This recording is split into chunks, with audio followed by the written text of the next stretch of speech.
All right, and welcome to another exciting edition of the Social Media Cowboys podcast. I am Chris Hoke. I'm DJ Hunter. Today we are celebrating and visiting with the amazing Jennifer Snyder. Your company is? Neat as a pin, organizing and cleaning, and I am Waco's only certified professional organizer. Certified. So you're Yes. certified. However you want to look at it. How does one get certified to be an organizer? So there's nothing exciting about it, really. Have to have 3,000 hours with clients, read a bunch of books, pay a lot of money to take a really hard test.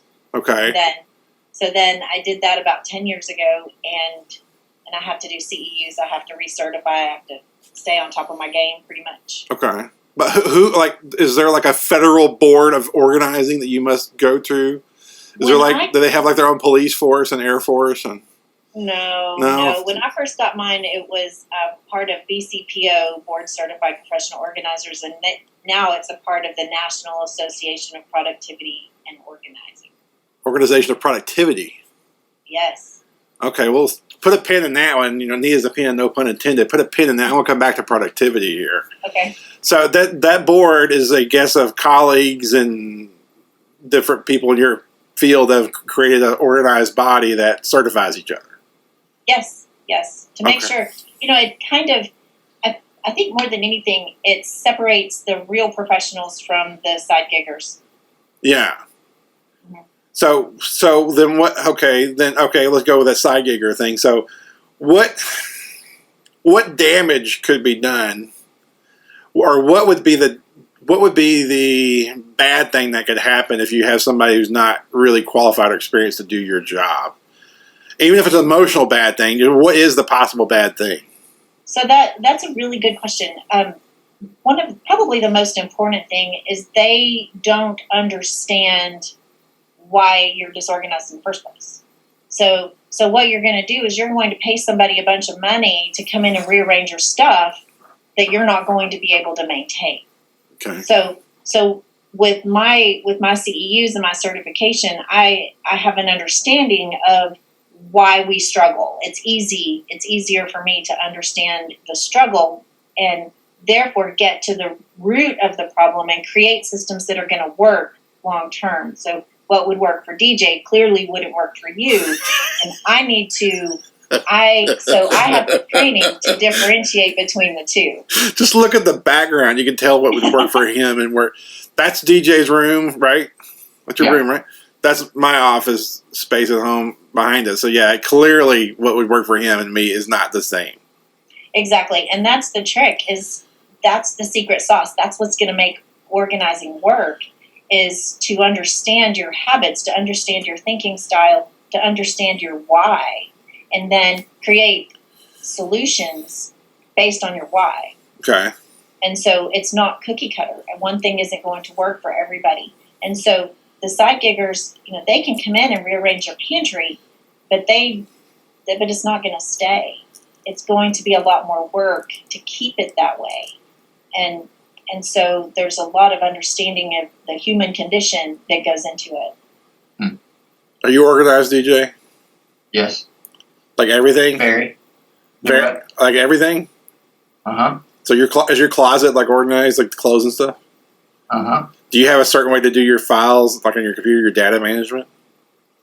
Yeah. I don't keep anything on the desktop of my computer. Yeah, I can't do that either. That's my boy. No, I can't do that either. I only keep like immediate things I'm doing.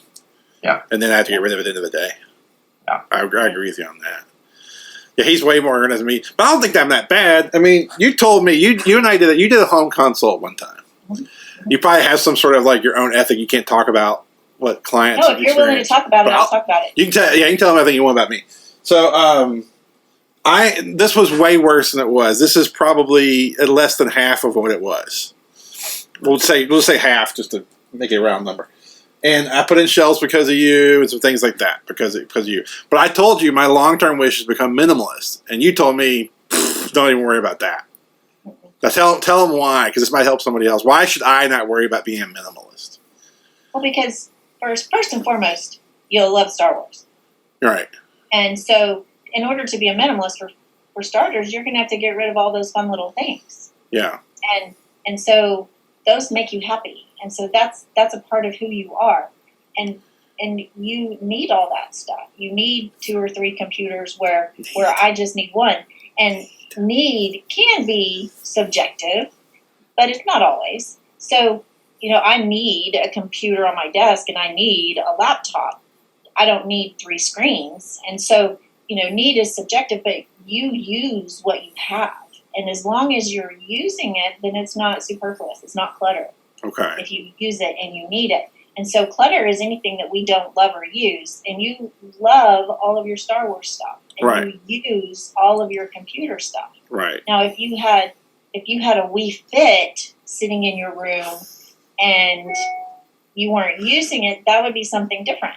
And so we can look at things as individuals. He's going to dig up the Wii Fit. We have different needs as individuals, but it's not in the middle of the room. It's tucked away. I have a like one of those single person use whatever refrigerators in an arcade machine, and it's like stuck between those two. Yep. So need is subjective, but that wouldn't suit you. You wouldn't feel comfortable working in a situation like DJ does, whereas DJ is going to probably feel pretty anxious working in your environment because he has all of these distractions that are keeping him from focusing. Whereas, Chris, you need all that around to help you focus. It's different. Would working in our office make you anxious, DJ? Probably not, but if there was, because I just, the stuff that makes me anxious is like my phone or have an email up or whatever. Whenever I'm working on something, I just have to turn all that stuff off. Yeah. I don't really care if stuff like around or whatever. Or the noises. Noises? Yeah. And what's interesting is people with like ADD, for example, with attention issues. For them, a lot of background, a lot of stuff going on is going to help them focus because it's going to fill up this vast space where if you have someone with ADD trying to sit in DJ's room, there aren't going to be enough distractions. And so their brains are going to bounce all over the place. Yeah. Where, Chris, with your stuff, it keeps your brain contained almost like a hug.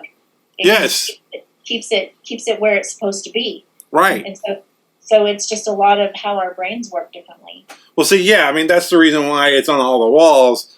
I know it sounds kind of, I don't know if it sounds crazy or loony or what, but like, to me, like my office is my most safest space.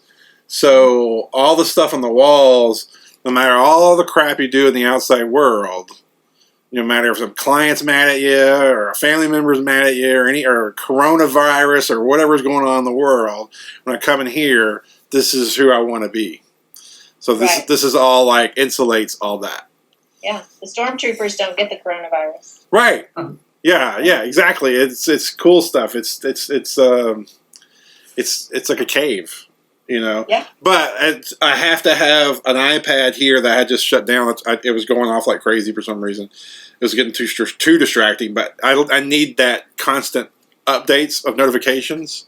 Uh-huh. I need that ticker board going, and my TV is always on some sort of when I'm working at least. I have to have it on some sort of a channel that always has new content.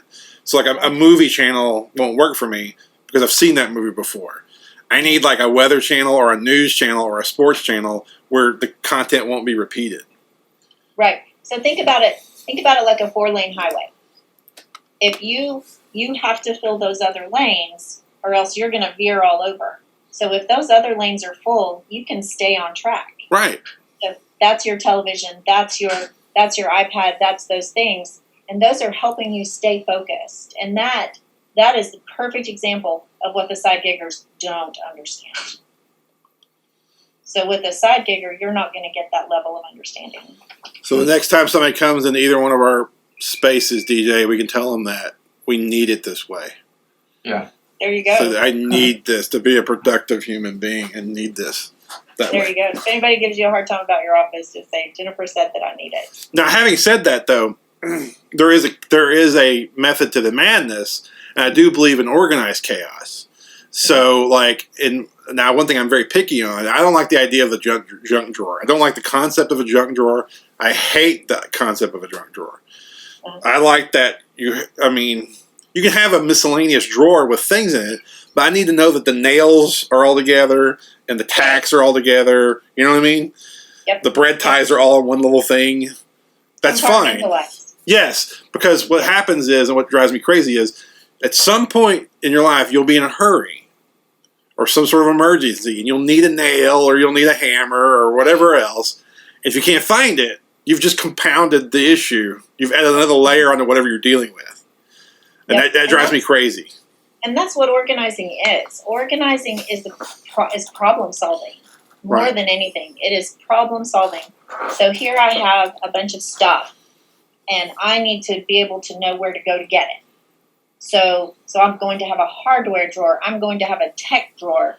And so all of those things go together. Right. And so instead of a junk drawer, I recommend an office supply drawer, a tech drawer, dog swag drawer. And so instead of just putting everything in there together, separate them out where they make sense. Yeah. That's why I said put a pin in the organized thing, because that's one to come back to is especially when our situation, our house, where Trish is got health issues, I'm flying solo a lot of times on a lot of different activities. So Trish has always had to organize things her way, but because of our situation, I've had to reorganize her organization into my way, and then when she's better, we'll flip it back. But like, for instance, like I don't know, just different kitchen things. Certain things make sense for me to be in a certain spot, and for her, they don't make sense that way. They need to be in this other spot. Right. So do you see that a lot of times where one person thinks they're right or wrong about what spot is the what? Do you see that? I do. And, and I have a friend, and I was working on the value proposition for my business, and I asked her, what do I do? What is special? And she was like, oh my gosh, Jennifer, you save marriages. And so you have two people, and the kitchen is a great example. One of them wants the spices here, and one of them wants the spices here, or one of them wants the knives here, or the gadgets here, whatever. So it needs to be applied to the thinking style of whoever's in charge of that job.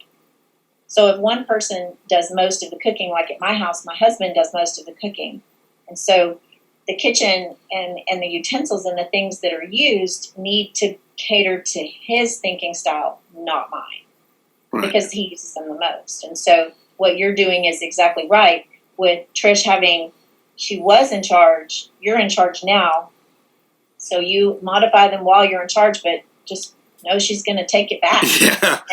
Yeah. And, having some grace in that for each other is really important. Well, like one of the silly things is you have a traditional sink with two sides. And to me, the dirty dishes always go on the left. And then at the end of the day, I take care of it. So like during the day, I just amass dirty dishes on the left side. And then as you go around at the end of your day, when you start doing things to get ready for the night, I hit that at the end of the day. To her, dirty dishes should go on the right side to be taken care of immediately. And you know what I mean? There's like a difference. Like either way, it gets done. I don't know if it really matters in the grand scheme of it all, but her brain says right immediately. My brain says left at the end of the day. That's right. Yeah, that's right. And so we're all so different. And that's one of the beauties of marriage is the compromise, is figuring out how to work together. And there's a lot of people who haven't figured out how to work together. Right. And they need somebody like me to come in and say, okay, is the side of the sink really that important? And a lot of times, and you guys may not understand, but as women, we like to be in charge. We like to be in charge of the house. Right. And so I'm in charge of the house. I want it done my way. And so then somebody like me can come in and say, is that really worth it? Is that worth the fight? Whether it's with your spouse or your teenagers. And so, I have a lot of parents say, hey, can you please teach my teenager how to keep their room clean? Mm-hmm. Sure, I'll meet with them. But you're not going to like what I'm going to have to tell you. You're not going to like to tell them about the teenager?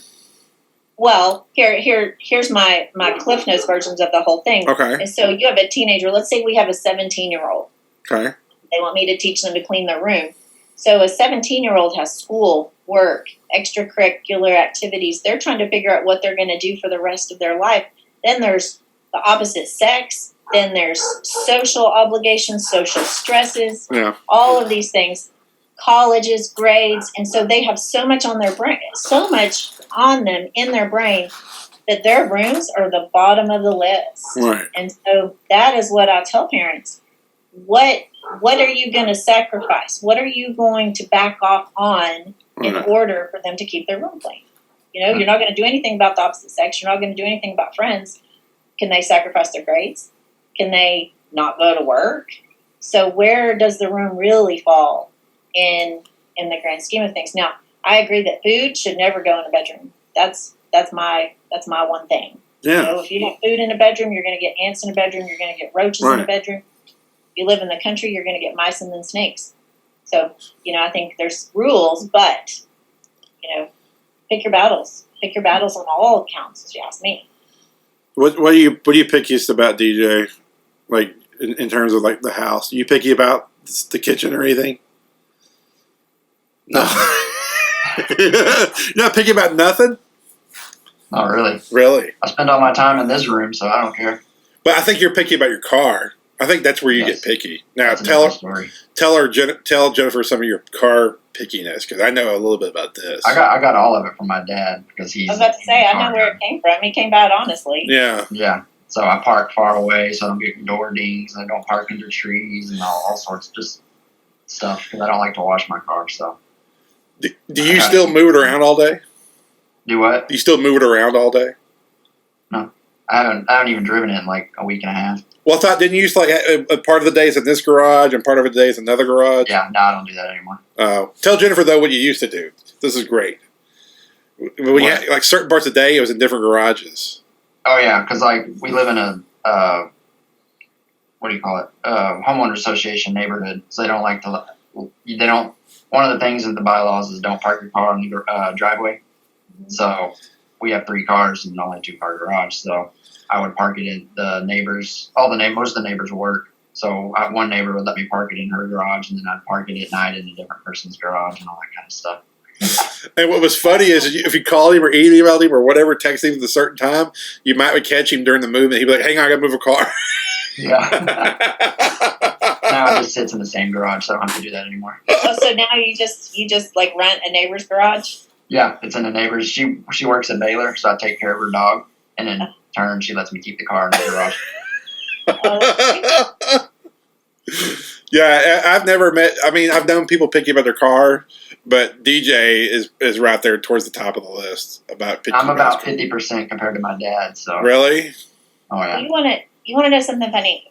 As organized and as clean as I am, I used to keep my car just filthy, funky, nasty. And I had to put dark tint on the windows so that nobody would walk by it in the Target parking lot and see my company name on my car and just see how funky it was in there. I once left a to-go box of crawfish etouffee in there for like a week. Oh my God! It was really bad. Wow. Oh my God! It was really bad. I'm better now. I had a wreck last fall. And I have a new car, and I moved my little boy to the front seat, so now I can see the messes that he makes. Oh yeah. And so I'm doing a lot better, but that was my thing. My car was just always so nasty, and it didn't represent me at all. And I was embarrassed if anybody ever wanted a ride somewhere. It was awful. Yeah. Yeah, I have certain when it comes to so before Trish got sick and all that, things have changed since she got sick. But now she's getting better. Things will go back to the way they used to be. And the way it used to be was I had the office, 1 bedroom, and then the garage. That was like I had to have control over those 3 spots. Other than that, I didn't care. And one of my pickiness about the garages are we have an attic access that's in the garage. I don't like stuff in the attic. That drives me crazy. To me, putting things in the attic is like you shouldn't have it. I don't know if you agree with this or not, Jennifer, but it's like I kind of feel like if you have to buy a storage rental thing, or rent one, I should say, if you have to get a storage rental thing, or if you have to put it in the attic, you probably shouldn't have it. Mm-hmm. Would you agree or disagree, or think that's too extreme, or what do you think? I agree. Out of sight is out of mind. You're paying a lot of money. You know, I met a lady, and she had 2 storage units full of trash bags. And so some of those trash bags had trash, waste that should have gone away in the big truck. And some of them had things that she just didn't know what else to do with. And so she put it in a bag. So she bagged up all of her stuff and put it in the storage unit. Wow. Mm-hmm. Wow. Mm-hmm. You know, even Luke and I went to our storage unit, and it's like, wow, why is this here? Why can't we just throw this away? and so a lot of times we'll put things in storage that we don't want to make a decision on. We know we don't need it. Yeah. But we're afraid of making the wrong decision and ultimately needing it later. So we just stick it in there. And then I see a lot of storage units full of sentimental items. So college textbooks, which we don't need those. Things like that. Those are the kinds of stuff I see in storage units. So are you like some of the minimalist guys? There's I'm sure you're aware of the Twitter, and there's 2 guys called the Minimalists. Mm-hmm. And I'm a fan of them. I follow their Twitter, and I've tried to catch their podcast. I don't catch them religiously, but I try and catch them here and there. And they are on the side of just get rid of it. They don't even think, like, if you could sell it, great, but it's better just to get rid of it than to go through. If it's going to take a long time to sell, they would rather you purge than take a long time and sell it. Where would you fall on the sell in a hurry versus get rid of it in a hurry? Well, okay. So what I see is so let me back up a little bit. Sure. About perfectionism. So I see a lot of people struggling with perfectionism. And so chronic hoarding disorder is a part of OCD. It's the perfectionism. We want to do exactly the perfect thing with this thing, or I can't get rid of it.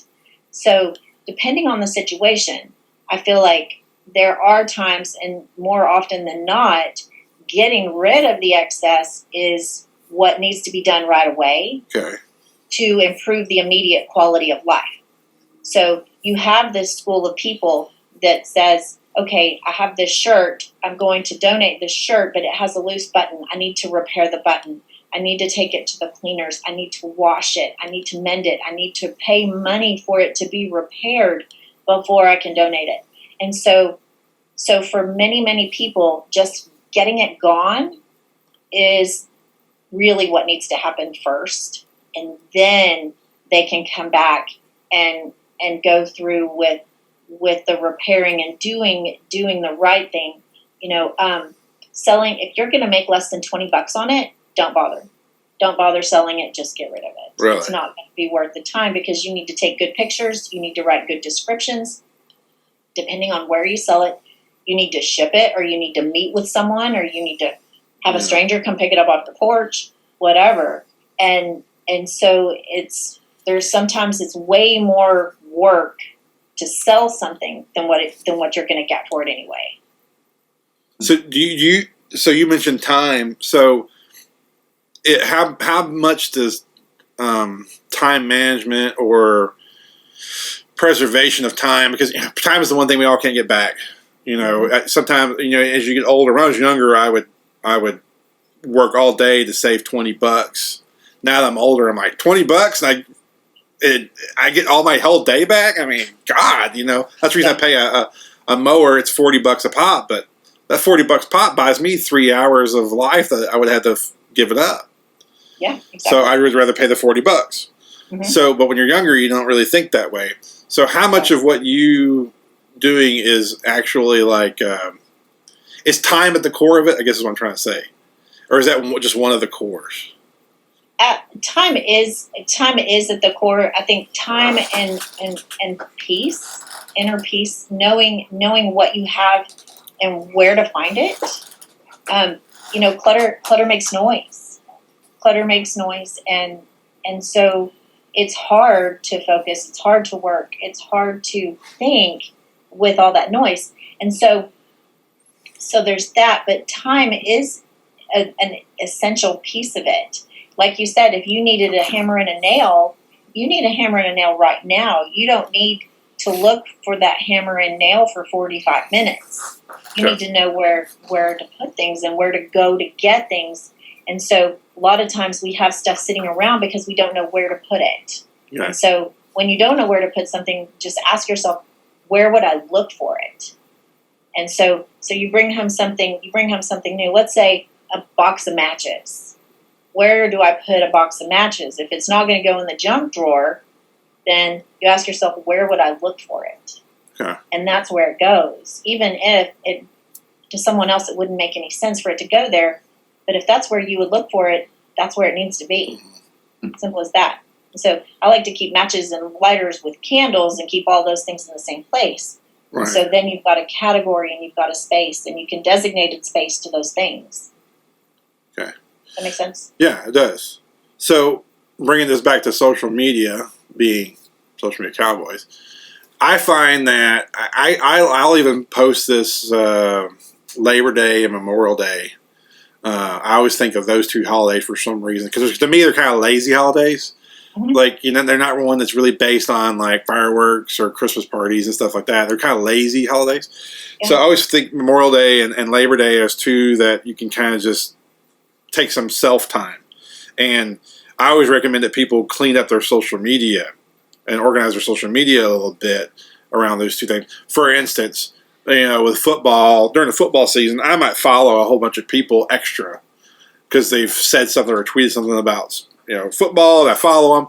And then come April, you're sick of seeing, now they're tweeting about something else and you don't like what they're tweeting anymore. Mm-hmm. So you go and you get rid of those people. And then you follow some celebrities or news people or whatever, and then you get sick of, you follow them because they have a movie out. Now they don't have a movie out, you're annoyed by them. And that's a good time to go in and get rid of those type of accounts and follow them. And for me, that brings me a sense of peace because I get really... What was that? I get really frustrated with my news feed being stuff that's irrelevant to me.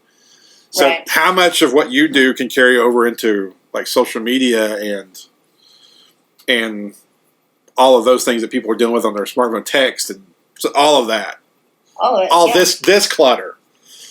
That's a lot of clutter. That's right. A lot of clutter. Email clutter, internet clutter, Twitter clutter, Facebook clutter, and so once you start in one area, whether you start digitally, whether you start in your home, whether you start on your calendar, wherever you start, when you start getting rid of the excess and you can see your life, you can see what your life is becoming and how easy it is becoming, then all of that extra stuff is going to become uncomfortable. It's going to become a nuisance. Yeah. And so all you have to do is start in one area. Like with your group, if you start with your social media and you like I follow so many MLB players. For my son likes to look at my Twitter and look at all the MLB players. And I'm not interested in them, so I quit interacting with them so that I don't see them. and so there's ways, there's ways that you can do that. And like what you recommend, having that time of the year, doing these big things annually. You do a spring cleaning annually. You do these big purges periodically. That's healthy. Yeah. That's healthy because we have a life cycle. We have things cycling in and out of our lives all the time. And so we can't just bring things in indefinitely without getting rid of something. Yeah. Without feeling the effects. And that the effects typically they impact our quality of life. Do you purge? Do you have to go clean up digitally, DJ? Oh yeah.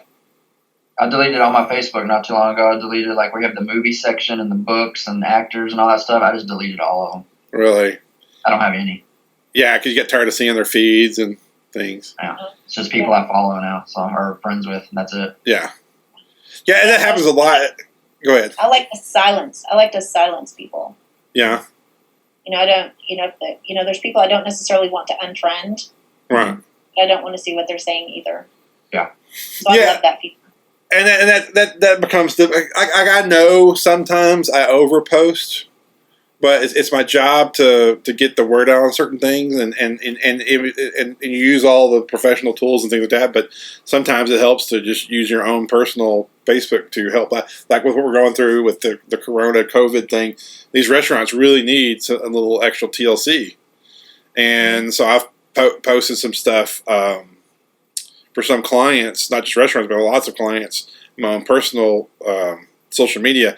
And I know my numbers gone down, and I know people just didn't want to see that. But it's like, well, I guess they had to make their own choice about their own clutter. Yeah. Right. But it's, if two people see it, then maybe it's those two that need to see it. Right. And so that's the thing with social media. We try to stay relevant, and we want to be there. And so, it's about content and posting things that are good. And so one of the things that I've done, and I don't know if you've seen it or not, so I do a declutter challenge about twice a year, and it's a pay to play. And so I noticed that while everybody's at home, they're posting, I'm cleaning up my closet, I'm doing this, I'm doing this, I'm doing this. And I'm like, man, maybe I should help them out. And so I created this page called Declutter Together. And it's like the declutter challenge, but it's every day I'll go in and say, this is what you can declutter today. This is why we keep this stuff. Mm-hmm. Here's how you get rid of it. Here's how you organize it. Good job. Send me a picture if you do it. Right. And so we've got a lot of people in there, and I think they're working on it. They're not necessarily posting all of their before and after pictures, but they're engaging, and they're really taking this time at home to work on their homes and make their homes less cluttered. Right. So as we're taping this, we're in the middle of the COVID-19 pandemic thing, whatever you want to call it. I guess pandemic is the right word. And we've seen people go into hoarding mode, with toilet paper is the one that gets most of the attention right now. Because, in fact, as of this taping this morning, I got my first toilet paper from the store since whenever this started. I just happened to be there at the right time and the right place, and the line was short, so I went ahead and got some just to be safe. So even I have hoarded, I guess, to some degree. Yep. And then when I've gone to the grocery store, even I, a reasonable, rational human being, has bought extra food to put in the freezer. So I've gotten ground meat when I didn't necessarily need ground meat to just put in the freezer for a later time I might need ground meat. So, and I felt compelled to. So I know you're into the psychology of all this stuff.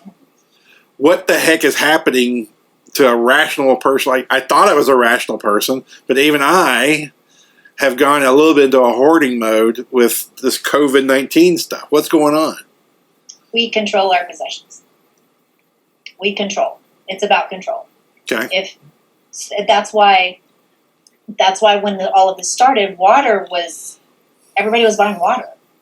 Why are they buying water? Nothing's wrong with our water supply. And so water is one of those things that are essential for our lives, and we buy it. When things get scary, we buy it. We shop. A tornado is coming, and we go to the grocery store. Instead of getting under a mattress in the hallway, we go to the grocery store and buy water. It's just what we do. And I read an article about toilet paper in particular and how it related to what we were doing here. And so toilet paper is something that we're going to use anyway. We'll use it. We will never stop using toilet paper. So it's something that we can buy that gives us a sense of power and control that we're going to use. It's not that expensive, but it's big, right? So if we were to buy a little container of hand sanitizer, this little container of hand sanitizer doesn't feel very satisfying when you're walking out to Target, out the door of Target to your car. No. This massive bulk of toilet paper, look at what I've done.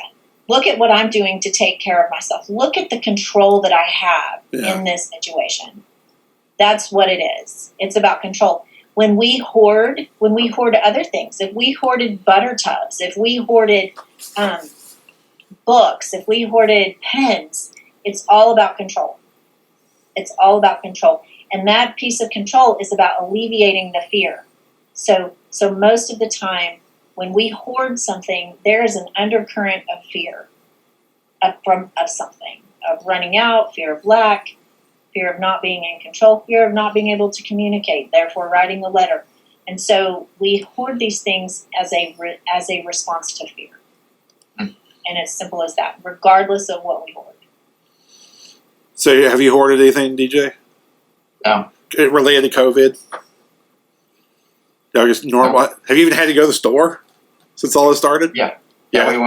We went 2 weeks ago, but we bought extra stuff. We bought 2 weeks worth of stuff instead of 1 week worth of stuff. That's reasonable. That's normal. I would think that's a reasonable response. But but it's funny. We're herd animals. As people, we're herd animals. Yeah.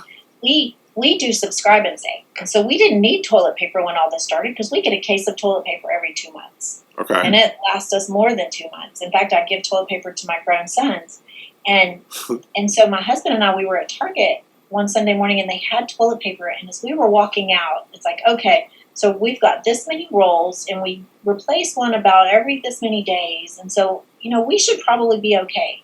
It's like, but do you think we should buy some while we're here and they have it? And so he says, yeah, probably. So I'm like, you go back in. I don't want to be that person. So he went back in and he bought the big thing of toilet paper. Yeah. And so we didn't need that much toilet paper, but now we could sell toilet paper. And I got a note this morning from Amazon that my next big case is on the way. And so we have more than we will ever use, and I'm afraid that a lot of people are like that. Yeah. And so, but we follow along and we feel the anxiety of everybody else and feel like we need to do it too. And so, we've got bread in the freezer. We've got extra things that we don't need. Well, I think the same is true, not just in the hoarding thing. I think there's a power that goes with collecting. Mm-hmm. So I could relate to the whole Star Wars collecting thing, and with anything there's a niche culture or circuit or whatever you want to call it, people on Instagram or Twitter or Facebook or wherever, where people if anything, if you look for it, there's somebody out there. There's groups for Facebook toy collectors or Star Wars collectors on Facebook and whatnot. And you get in there and you'll see a lot of the same people on Facebook that you see on Twitter and Instagram. And you always want to be the guy that got that new toy first. And you're like, hey, I got it. And everybody's like, oh man, I haven't seen it yet.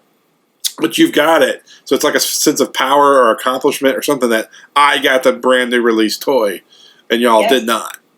Yep, things are about power. In your collection, so your Star Wars collection, you have a commonality. Right. You have a common ground with these people in these groups. And DJ probably does the same thing with cars.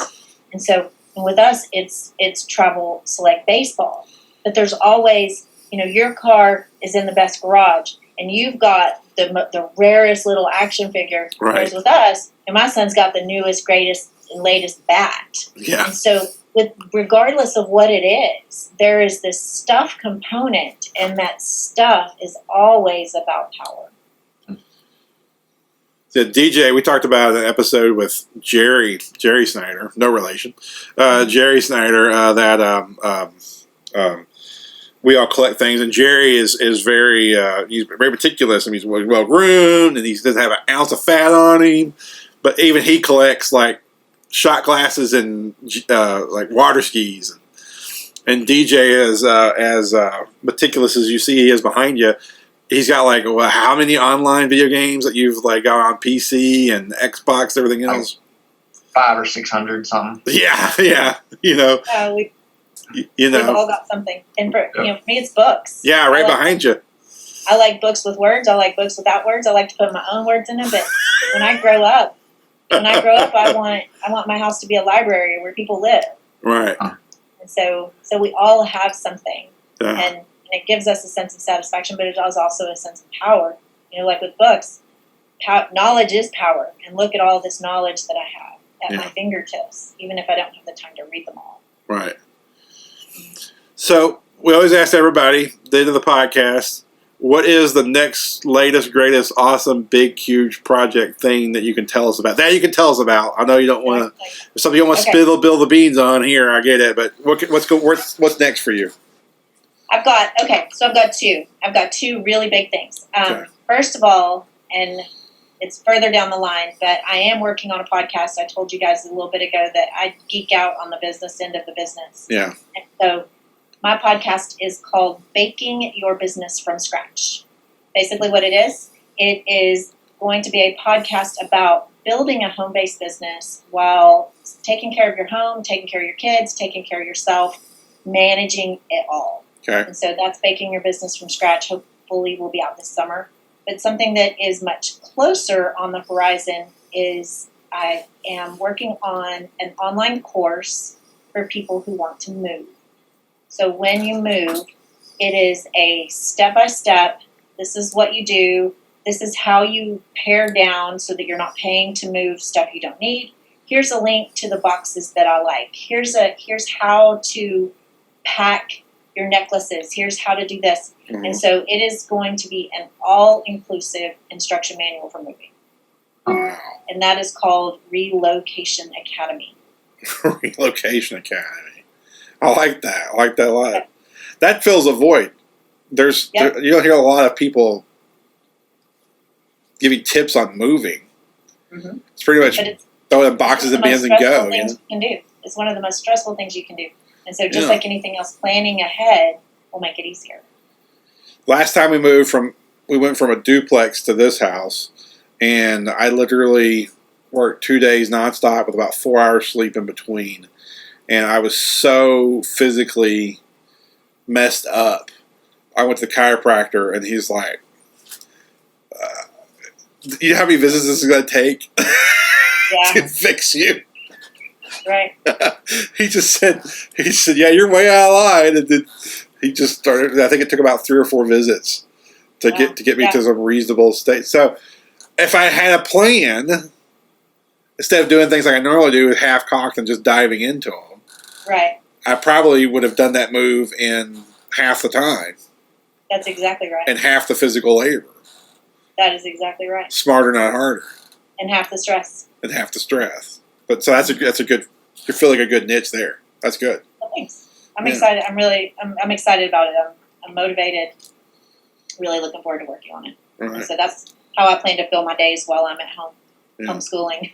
Yeah. My son. Well, everybody loves you. You do a really good job with your social media. I mean, I think that you do. We don't. You're not one of our clients. You just do your own stuff. You do a wonderful job. Thanks. I don't know if you have a mentor in that regard or not, but you do however you do it. You got somebody. You're doing a good job. It's all me. Yeah. I like pretty things and I like to be entertaining, and Yeah. that's what I do. Yeah. Well, keep it up. Tell them your all the best ways to find your stuff and get a hold of you. So on Instagram, neat as a pen. On Facebook, neat as a pen organizing experts. Twitter, neat as a pen. What's the other one? Venmo, neat as a pen Jen. That one really matters. And then the regular website is what? Neat as a pen. And then neatasapen.net is my .net. regular website. .net. And last thing. I keep saying last thing and I keep extending it. Is there a story to the time that Ellen tweeted you? Yeah, Ellen. I couldn't think of her last name. Ellen DeGeneres. She still follows me on Twitter. I don't do much, but she's still a follower. And The Bachelor gave me a couple of shout outs before too. Really? You just because- tweeted at them until you got their attention? Oh no, I really wasn't. I just tweeted at them. Yeah. I just, hey, this is cool, or just commented and mentioned them, and then I got their attention. Yeah. So that's really cool. Don't underestimate what small actions can do. Yeah. Cool. All right. Just be relevant, be involved. Well, she does a great job. If everybody's watching this, if you're on the fence about getting organized, I can't recommend her enough, because as crazy it sounds, she did come in here and she guided me. Now it's going to take me several steps. So she gets any credit. If it's good in here, she gets the credit. If it's bad in here, I get the blame. Because I promise you, that's really how it was. If it's good in here and you're going the right direction, it's because she told me to do it. So if she can help a wreck like me, she can help anybody. Well, thank you, Chris. All right. Well, everybody go follow Neat as a Pen, and we're out of here. Thanks, guys. See ya.